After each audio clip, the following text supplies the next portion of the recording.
everyday risks to sky-high secrets. We're diving deep where most dare not to look. Aviation Scope, every Sunday at 7 p.m. only on Voice of the People TV. We don't just report, we reveal. We don't just ask, we uncover. Because when it comes to the skies, ignorance is turbulence. Aviation Scope, the sky isn't the limit, it's just the beginning.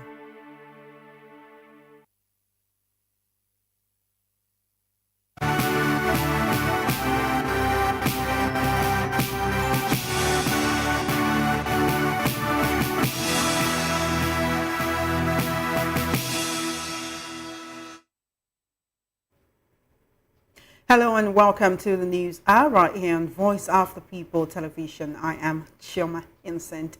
Before we begin the news, kindly visit our website. It's www.vop.ng for fresh and trending news. Here are the headlines. Akpabio says no one will hold Senate hostage. Lawmaker dismisses claims of supporting Israel over Palestine. Bauchi governor says PDP convention will proceed despite defections. Diaspora medical practitioners, one of looming NCD crisis, urge federal government to act fast. Gas retailers attribute price hike to supply challenges. Igbo women backshore on pro-Kano protest. Outside Nigeria, Gazans stream back home as Israel-Hamas ceasefire holds. In business, CBN gives banks 48 hours to refund failed ATM transactions.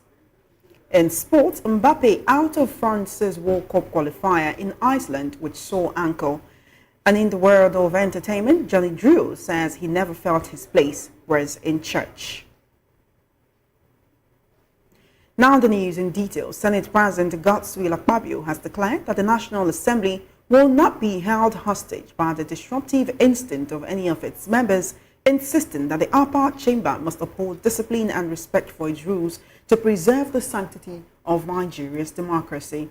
Akpabio made the remark in a statement issued by his media aide, Eseme Eibo, on Saturday, titled The Trials and Triumphs of a Resilient Nigeria's 10th Senate.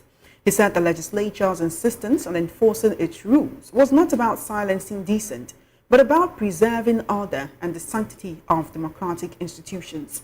Although the Senate President did not name any particular lawmaker, his comments come amid renewed tension surrounding Senator Natasha Akpoti-Uduaghan of Kogi Central, who recently returned from a 6-month suspension that she continues to contest.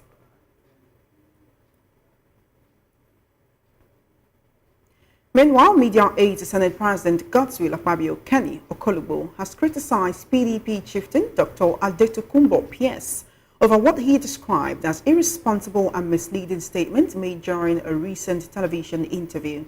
Pierce had stirred controversy during the interview on October 4 when he criticized Senate President Godswill Akpabio, alleging that he had corruption cases with the Economic and Financial Crimes Commission stemming from his tenure as governor of Akwa Ibom State. During the interview, Pierce also questioned the integrity of the National Assembly under Akpabio's leadership, claiming it had become a rubber stamp institution which was not safe for female senators. But reacting to the comments on Saturday, Okolugbo described Pierce's remarks, alleging that the Senate President had cases with the EFCC and suggesting that female senators were unsafe under his leadership as completely unfounded and reckless. Okolugbo explained that after the interview, he contacted the EFCC, which confirmed that there was no current or previous investigation against the Senate President. He added that it was wrong for Pierce to speak as if he were a staff member of the EFCC. In another development, Chairman of the House Representative Committee on Foreign Affairs, Wole Oke, has dismissed claims that his meeting with the Israeli ambassador to Nigeria, Michael Freeman, signified support for Israel against Palestine. Oke said his stance remains fully aligned with Nigeria's long-standing support for a two-state solution to the Israel-Palestine conflict, describing recent reports and social media commentary in Nigeria as deliberate attempts to misrepresent his official engagements. In a statement on Saturday by his senior legislative aide, Tunji Iyonda, the lawmaker representing Obokun Oriade Federal Constituency of Osun State reaffirmed his commitment to Nigeria's foreign policy principles and the pursuit of a peaceful coexistence between both nations. Away from that, Chairman of the People's Democratic Party, Governors Forum, Governor Bala Mohammed of Bauchi State, has declared that neither political defections nor any external force can stop the forthcoming National Convention of the PDP slated to hold in Ibadan, Oyo State between November 15 and 16. Speaking during the inauguration of the PDP National Convention Publicity and Communication Subcommittee on Saturday in Abuja, the governor reaffirmed the party's readiness to go ahead with the convention, insisting that the PDP remains united, resilient, and determined to emerge stronger ahead of the 2027 general elections. The Bauchi State Governor urged the party leaders to step up efforts to redefine the narrative, stressing that party members and Nigerians in general have been enduring widespread hardship. He appealed to members of the committee to put in dedicated effort towards enlightening and sensitizing Nigerians about aligning with the party's intention to take over the reins of power in 2027. In the meantime, the North Central All Progressives Congress Forum has commended President Bola Tinubu for appointing Professor Josh Ojo Amupiton, a senior advocate of Nigeria, as the chairman of the Independent National Electoral Commission, INEC. In a statement issued in Abuja on Saturday by the forum chairman, Saleh Zazaga, they also praised the National Council of State for endorsing Amupiton's appointment. Zazaga said the forum was confident that the new INEC chairman would deliver credible, free and fair elections throughout his tenure. Now, this report says local and diaspora health professionals have called on the federal government to urgently develop a coordinated national response to the growing burden of non-communicable diseases (NCDs). The medical practitioners warned that the country risks a full-blown health crisis if current trends continue unchecked. The call was made at the opening ceremony of the 7th Annual International Conference of the Nigerian Association of Foreign Trained Pharmacists in Lagos. Delivering the keynote address, Dr. Nelson Aluya, an assistant professor of medicine at Rutgers, New Jersey Medical School, described diabetes as the pandemic before the pandemic, noting that non-communicable diseases now pose one of the biggest threats to Nigeria's healthcare system. He stressed that the government must act fast by fostering collaboration between the public and private sectors, the diaspora, and research institutions to strengthen the country's healthcare capacity. Aluya also emphasized the importance of reliable data to drive national planning and decision-making. He urged the federal government to invest in health technology by implementing a national electronic medical records (EMR) system to enhance communication between hospitals and reduce medication errors. Moving on, the Liquefied Petroleum Gas Retailers Association of Nigeria, LPGAR, has said retailers are not to blame for the current hike in scarcity of liquefied petroleum gas (LPG), also known as cooking gas. Ayobami Olarioye, chairman of the LPGAR under the Nigeria Union of Petroleum and Natural Gas Workers, NUPENG, said this in a statement in Lagos on Saturday. Olarioye said the rise in cost and limited availability of LPG stem from supply challenges, not price manipulation by retailers. The chairman was reacting to comments by the president of the Nigerian Association of Liquefied Petroleum Gas Marketers, NALP-GAM, who reportedly blamed retailers for the price surge. Describing the allegation as unfair and misleading, Olarioye explained that retailers neither operate at the depot level nor act as importers or primary off-takers.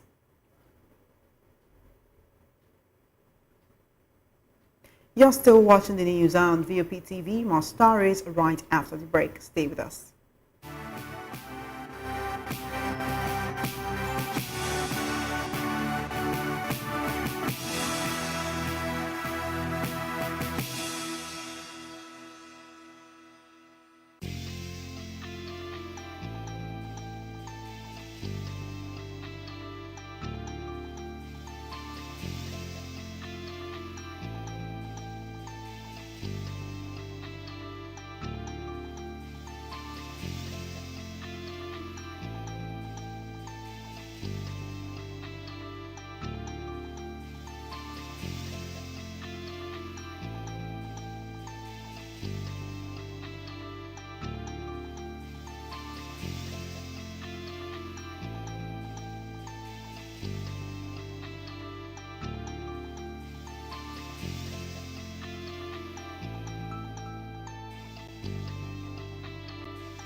Welcome back. The 11th of October is observed globally as the International Day of the Girl Child, highlighting the challenges faced by girls and the need for empowerment, equality, and protection from harmful practices.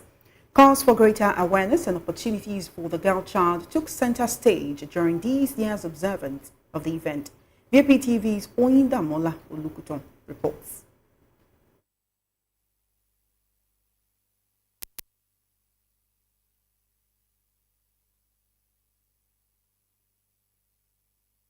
While we wait for that report, some Igbo women have declared their full support for the October 20 nationwide protest by rights activists Omoile Shore for the release of the indigenous people of Biafra leader Nnamdi Kanu.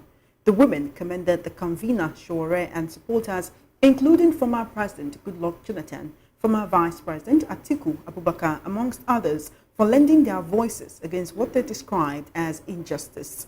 The women, under the umbrella of the Igbo Women Assembly, IWA, in a statement issued on Saturday by National President Lolo Neka Chimezie, hailed the move as a step in the right direction. The Pan-Igbo Women's Group, which has been calling for Kanu's release, said it would mobilize Igbo women to join the protests. The IWA urged all Nigerians outside Igbo land are lending their voices to the growing clamor for Kanu's release. According to IWA, Kanu is a freedom fighter and justice advocate who's only been persecuted for speaking out against the oppression of his people and for exposing the hidden agenda of the oppressors.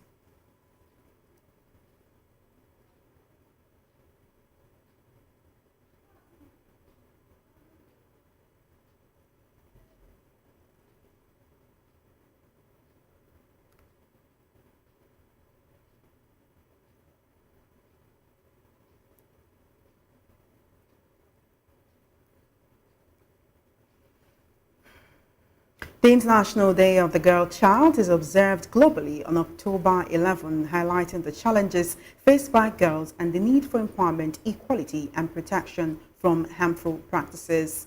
There have been calls for greater awareness and opportunities for the girl child, which took center stage during this year's observance of the event.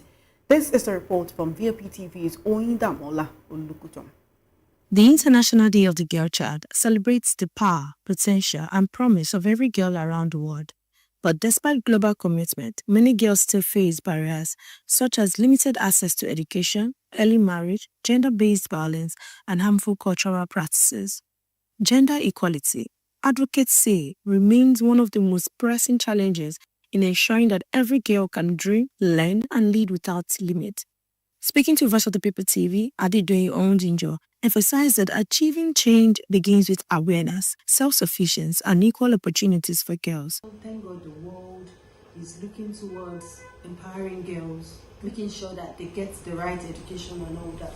But I still think the most pressing issue we have has to do with equality, gender-based equality. What we need to do as a society is to embrace the fact that a girl child is an important member of the society.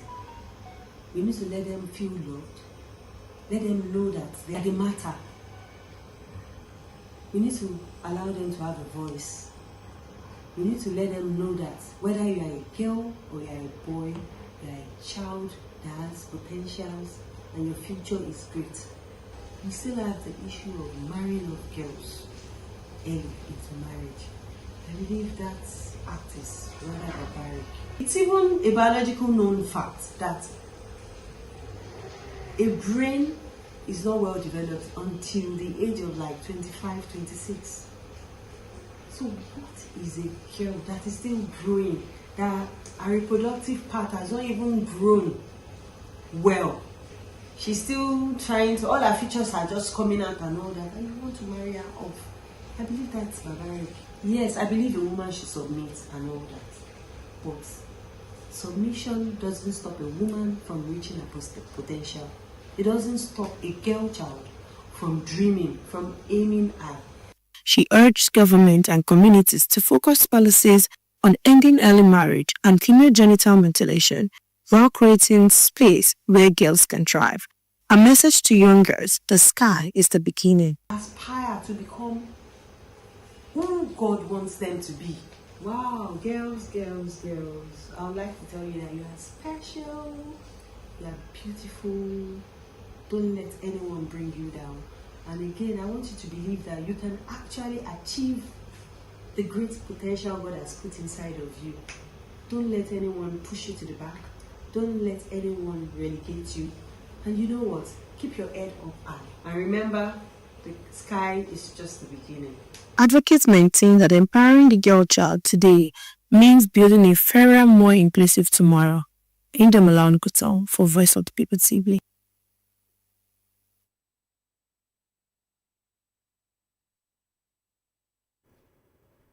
Many thanks, Oyindamola, for that much needed report, and happy International Day of the Girl Child to all who celebrate. In the meantime, the Federal Road Safety Corps has alerted motorists flying the Onisha Owerri Road to be wary of a gully erosion that has eaten up the lane of the Ozubulu and Ekusigo local government area of Anambra State access of the ever-busy road. The erosion, which reportedly started near the Seahorse section of the road some months ago, has totally collapsed one lane of the road following the heavy rainfall recorded in the area on Tuesday, thereby posing danger to motorists. In a statement released on Saturday, the Sector Public Education Officer of the FRSC Anambra State Command, Margaret Onabe, urged the motoring public to drive cautiously on the road.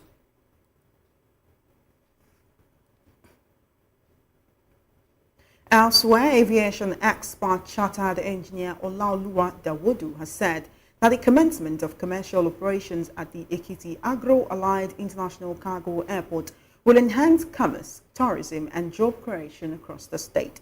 Dawodu, reacting to the Nigerian Civil Aviation Authority's approval for the start of commercial flight, said the development had set the state economic landscape for transformation. The Australia-based engineer, in a statement in Ado-Ekiti on Saturday, described the approval as a laudable development that will open up the state to various economic growth elements.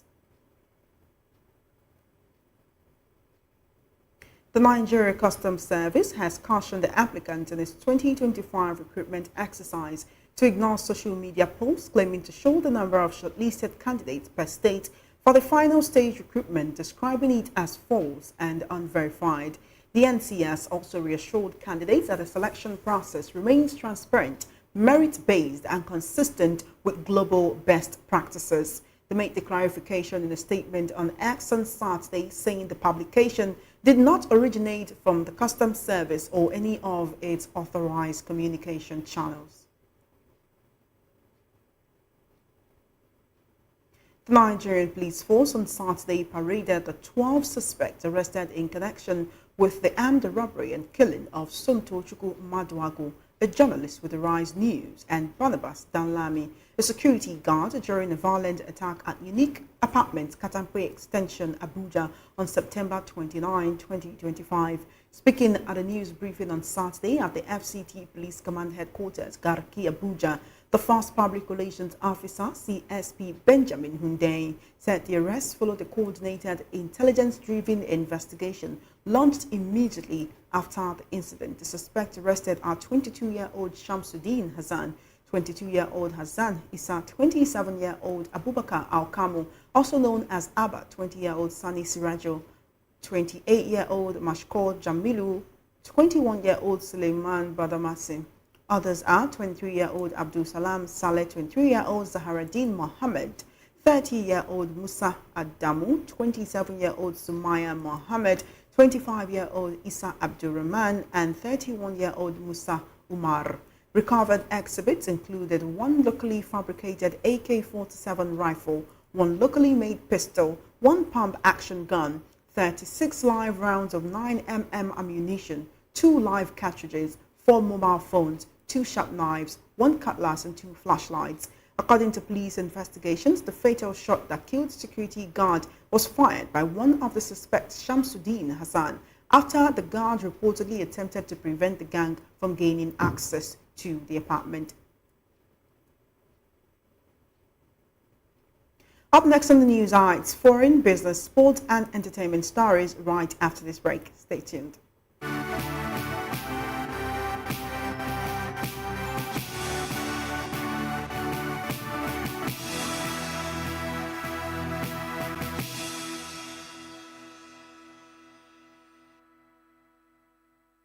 of the people. You can hear me now. My name is Patrick Doyle, and I wish that you continue to echo the voices of the people. Big up VOP TV. My name is Suibifa Dokubo. Please keep watching VOP TV. Hi, my name is Kwekumali Ikena Onyekwena, and I am with the Voice of the People TV. Now, if you're looking for the veritable channel for information, politics, robust discussions, you don't need to go far. VOP has you. VOP will always have you. Thank you. Hi, my name is Patrick Diabwa, aka Ibani Chuka. I'm the Eagle King, and you are watching VOP TV. Stay with us.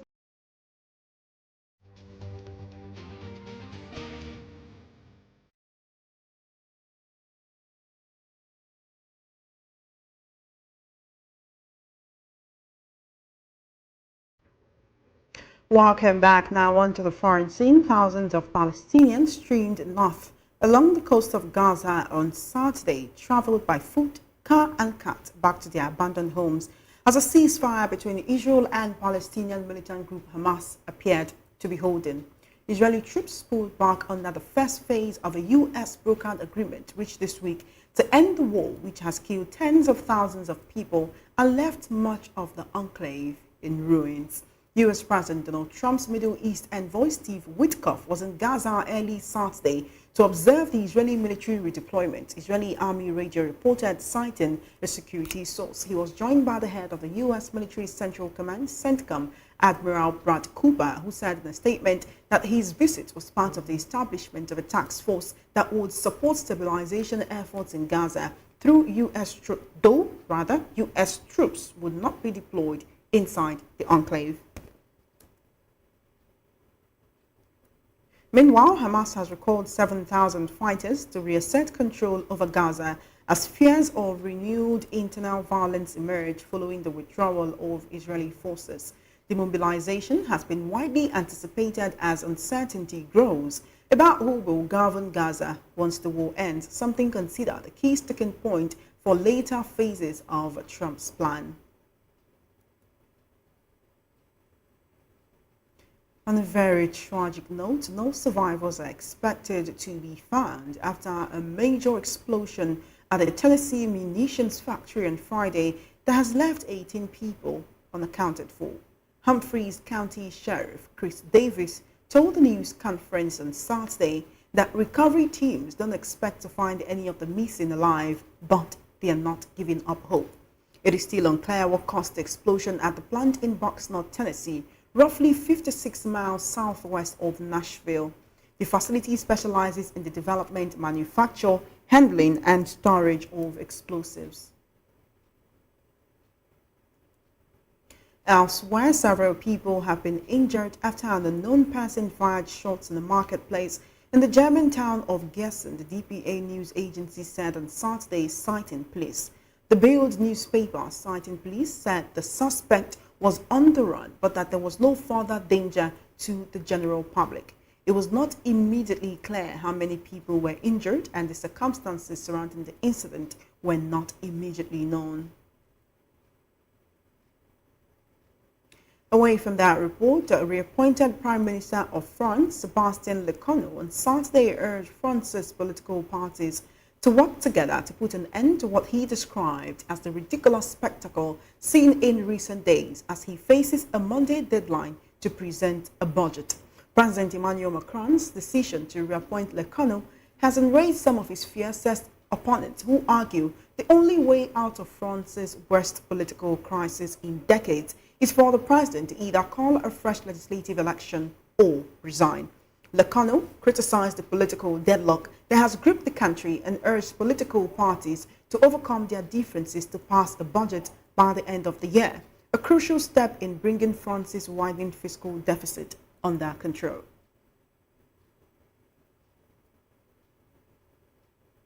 From foreign news, we take you straight into the business news, where the Central Bank of Nigeria, CBN, has issued a draft guideline on the operations of automated teller machines, ATMs, mandating that banks refund customers for failed ATM transactions within a stipulated time frame. Specifically, Customers must be refunded for failed interbank not on us ATM transactions within 48 hours, while refunds for failed transactions on the same bank's ATMs on us should be reversed instantly. In the event that an instant reversal is not possible due to technical issues, a manual reversal must be completed within 24 hours. The directive was contained in a circular entitled Exposure of the Draft Guidelines on the Operations of Automated Teller Machines (ATMs) in Nigeria, which was released to banks, other financial institutions, and payment service providers. The circular, signed by Musa Jimo, Director of the Payment System Policy Department, is part of the CBN's efforts to strengthen the reliability and safety of the country's payment systems.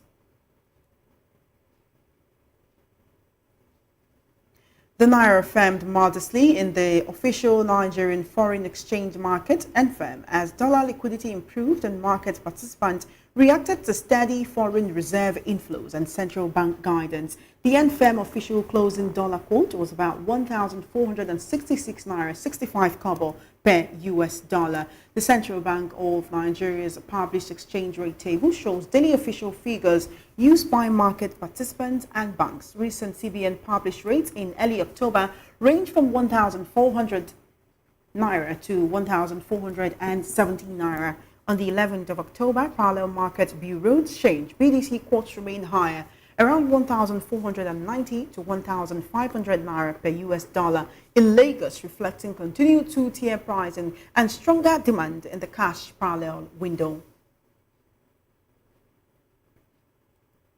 From business into sports, the battle for Group C's top spot in the FIFA World Cup African qualifiers will be decided on the final day after Friday's fixtures left three teams still in the race. Benin Republic leads with 17 points, narrowly ahead of South Africa, who now have 15 points, and Nigeria, who now have 14 points with one match remaining. The final round on Tuesday will determine who secures the automatic ticket to the 2026 World Cup. In Durban, Zimbabwe's goalless draw against South Africa dealt a blow to Bafana's early qualification hopes. Now, they will need a win against Rwanda in the final match to stay in contention. Meanwhile, Nigeria kept their chances alive with a hard-fought 2-1 win over Lesotho in Polokwane.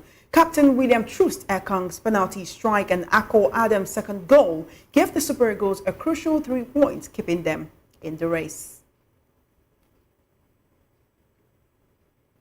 Elsewhere, Kylian Mbappe will miss Monday's qualifier in Iceland, where France could book their ticket to the 2026 World Cup after taking another knock to his sole right ankle. The French team confirmed already suffering from a small niggle in his right ankle from playing for Real Madrid. Mbappe took 2 knocks during Friday's 3-0 World Cup qualifying win over Azerbaijan in Paris, where he opened the scoring but was substituted before the end of the match. A French Football Federation FFF statement confirmed that Mbappe will not feature in Monday's World Cup qualifier against Iceland due to his injuries. The France captain's absence adds to the long list of forwards unavailable for October's World Cup qualifiers, which includes Ousmane Dembele, Desiré Doué, Marcus Thuram, and Bradley Barcola.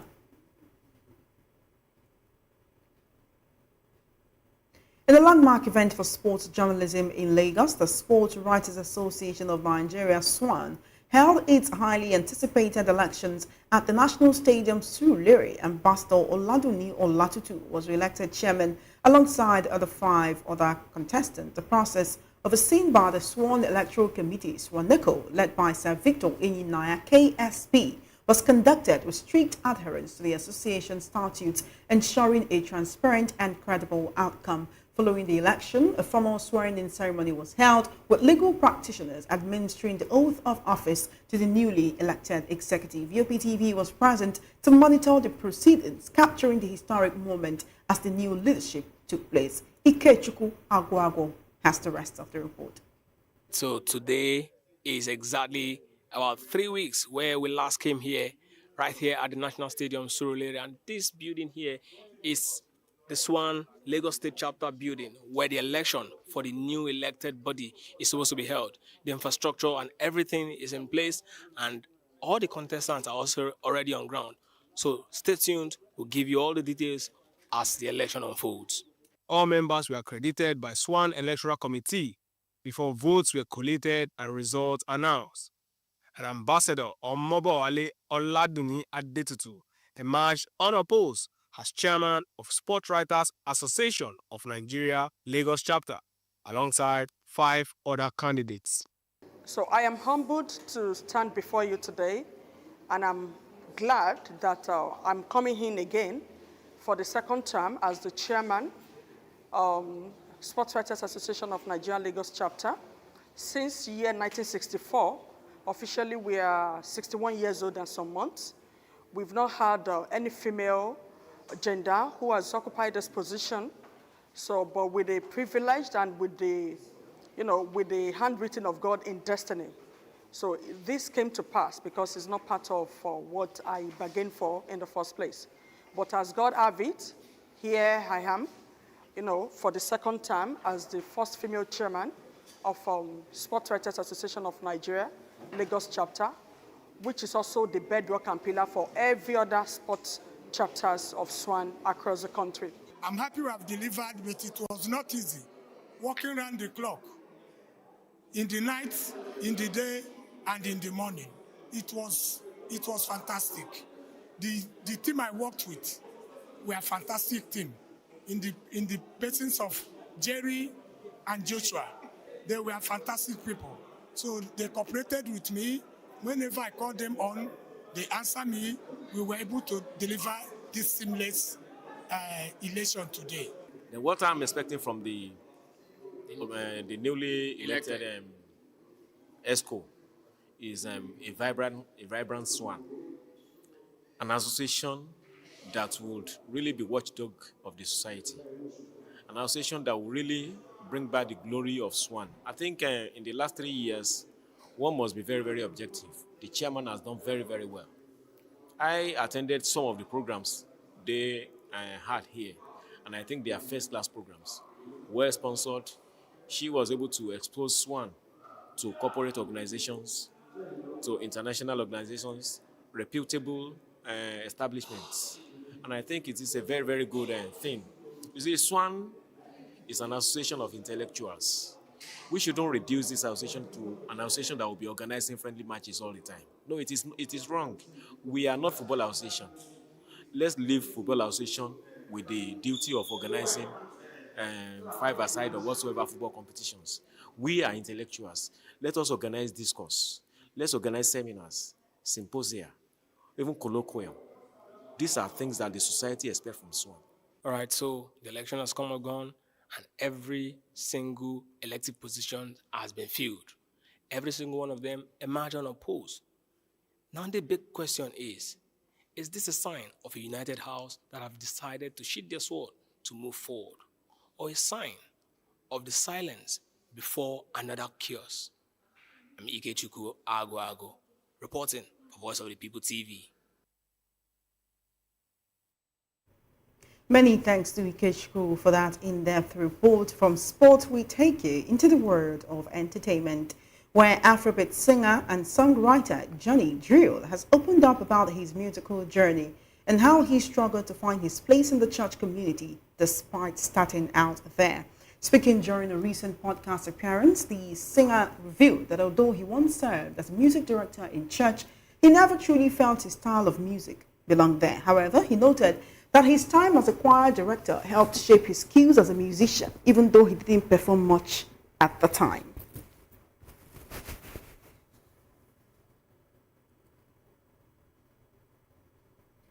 Gospel singer Nathaniel Bassey has revealed that his wife suffered 5 miscarriages, including an ectopic pregnancy, during the period he was leading the Hallelujah Challenge. The October 2025 edition of the Hallelujah Challenge runs for 25 days from October 7 to 30, one with each day's session starting at 11:59 p.m. The virtual program features worship, praise, prayer, and fasting, drawing thousands of participants globally. This year also marks the 8th anniversary of the Hallelujah Challenge, as Bassey noted.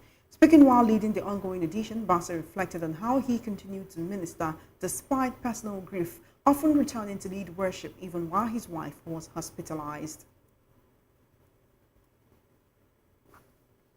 And that is on the news hour. Before we go, a quick look at the headlines. We told you that Akpabio has said no one will hold the Senate hostage. Lawmaker dismisses claims of supporting Israel over Palestine. Bauchi governor says PDP convention will proceed despite defections. Diaspora medical practitioners warn of looming NCD crisis, urge federal government to act fast. Gas retailers attribute price hike to supply challenges. Igbo women back Shore on pro-Kanu protest. Outside Nigeria, Gazans stream back home as Israel-Hamas ceasefire holds. In business, CBN gives banks 48 hours to refund failed ATM transactions. In sports, Mbappe out of France's World Cup qualifier in Iceland with sore ankle. And in the world of entertainment, Johnny Drew says he never felt his place was in church.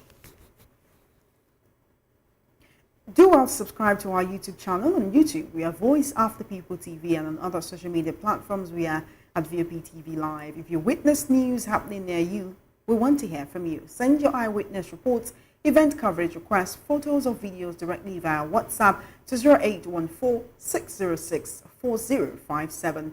You can also reach our newsroom by email at news@vop.ng. I am Chioma Innocent. Thank you for watching.